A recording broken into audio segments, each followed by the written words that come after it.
Hello everybody. So today I want to talk about calculus. The topic today is about differential equations. So now I want to show you how to answer. This one we change by dy over dx. Next we divide both sides by x.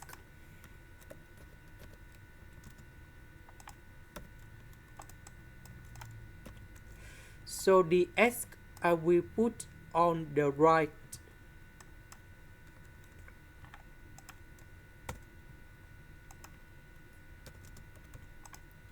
Next, we put the integration for the both sides.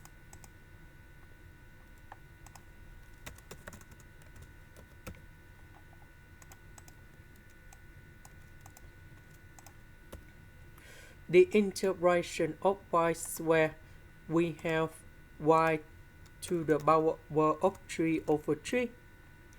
The integration of number 1, we have x. The integration of 7 over x, we have 7 ln of the absolute value of x, and I will put about c. This is the end. Thank you for watching.